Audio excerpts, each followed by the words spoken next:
Hello. Good evening. Just breathe normally. I'm with you.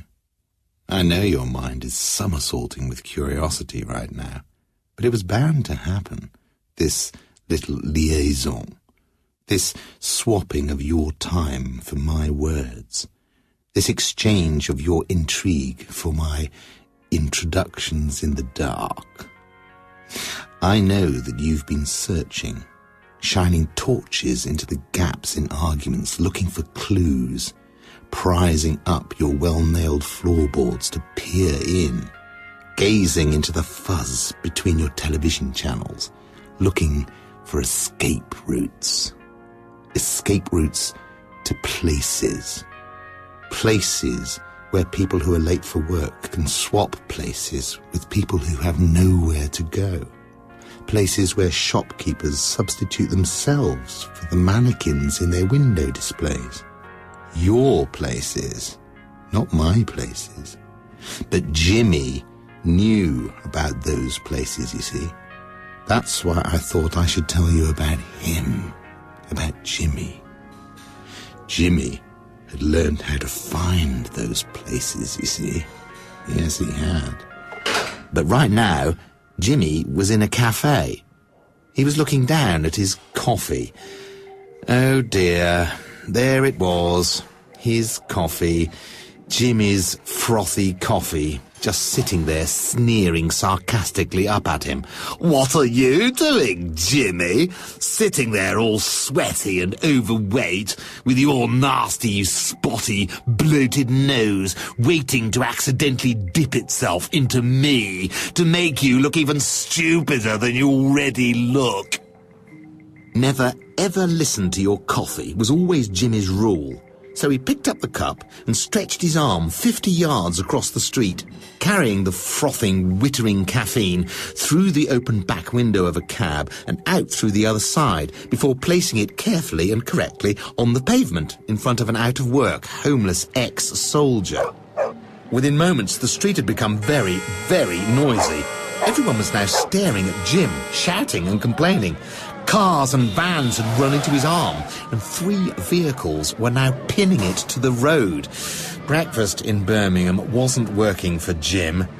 This wasn't going to be an easy situation to explain his way out of, and he certainly wasn't going to pay for a coffee that had spoken to him like that. So, he held his breath very tightly, he dipped his head very low, and immediately his whole body, his clothes, his everything, his Jimmy, rocketed vertically upwards. His arm wrenched itself from beneath the traffic, vehicles tumbled like clanking toys along the street, and Jimmy shot right up into the sky above Birmingham, and then he split himself diagonally down the middle of his body, from the dippy bit between his right shoulder and his neck. You know, that bit where it's easy to tickle people. Diagonally down from there, right across his tummy button, to the cleft between his left inner leg and his scrotum sac. He split his entire body diagonally, and his 2 sides left the Midlands instantaneously, in opposing directions.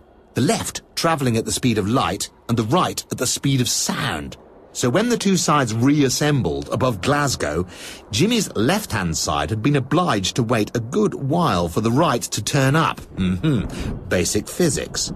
And since it always rains in Glasgow, by the time the right-hand side arrived, Jimmy's left-hand side was soaked to the bollocks, even though he wasn't the one carrying them. "Well, nice to see you," said the left to the right. "Let's get ourselves together, shall we? And get down." Get ourselves together and get down? It's a bit 1970s, isn't it? Said the right. No, it's not. I mean, let's reassemble ourselves and get into one body and lower ourselves down into Glasgow. I don't want to be 400 foot in the air above a weeping Glasgow any more than you do. And Glasgow was indeed upset, but she wasn't weeping for Jim. She seemed to be weeping for herself, because nothing seemed to be as it should be in Glasgow.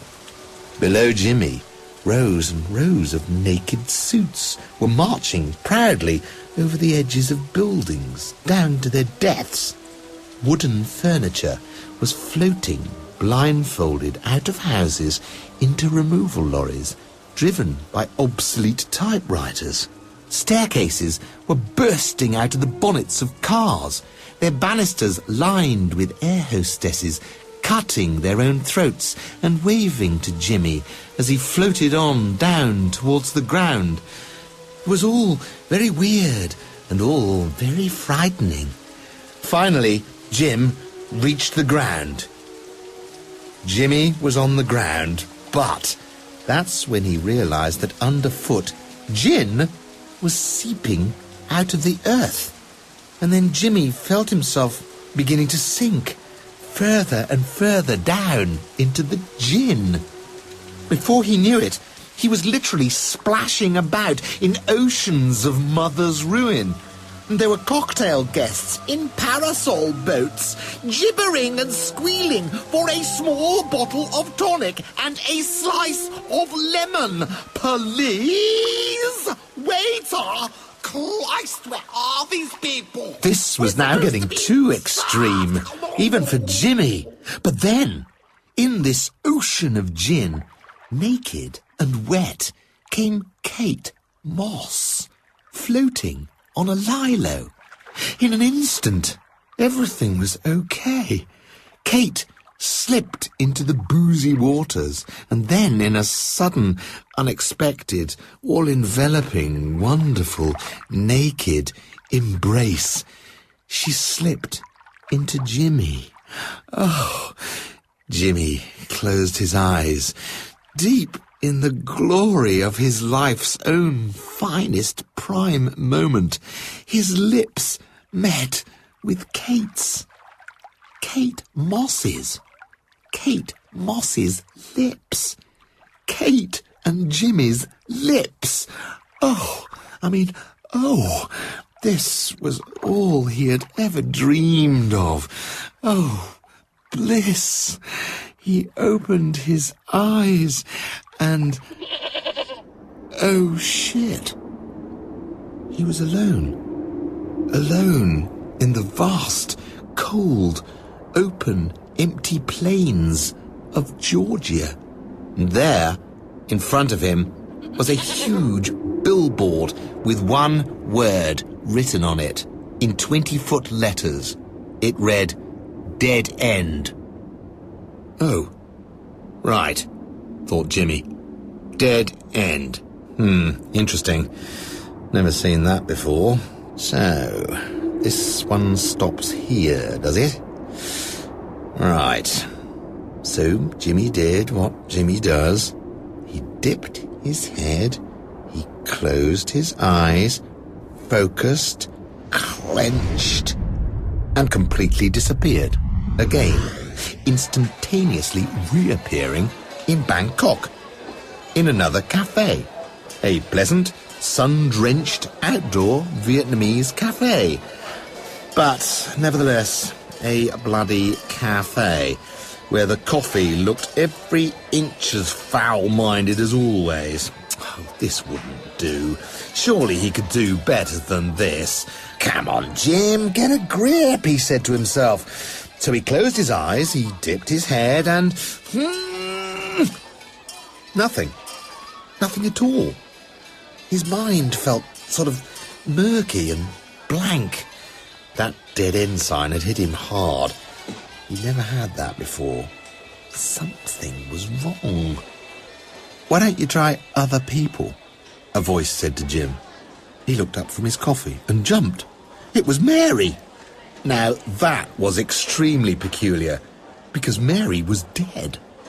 Oh, this was more like it. Jim always loved it when he took himself by surprise. It gave him such a lovely, scared rush of fear. This didn't have a logical reason to exist, but there it was, right in front of him, actually existing. His dead girlfriend, Mary, sitting happy and alive in Bangkok and having coffee with him. Something that shouldn't have happened had just happened. Jim had taken himself by surprise. You see, as you've probably gathered by now, Jim did have access to some very unusual opportunities. Pretty much anything Jim wanted, Jim could have for himself, to himself, with himself, on himself, inside himself, whatever. Lucky Jim. That's what he was. Lucky Jim. A very lucky Jim. But what thrilled and scared him a little was always when something illogical, something impossible happened. Something impossible that he hadn't imagined. Something he wasn't actually responsible for. There must be something else at work. There must be. Jim's dead girlfriend was alive. God, he loved her. He took off her dark glasses and they kissed deeply, really deeply and hungrily for well over 5 minutes. When they disengaged tongues, leaned their foreheads together and stared happily and deeply into each other's eyes, Jim said, God, I've missed you, Mary. Well, I haven't missed you, Jim. What? You haven't missed me? No, I haven't missed you at all. I haven't missed you because I haven't been away. I've been right here beside you ever since I died. It's wonderful. It's fabulous. You die and you join in. It's huge. It's complete. It's...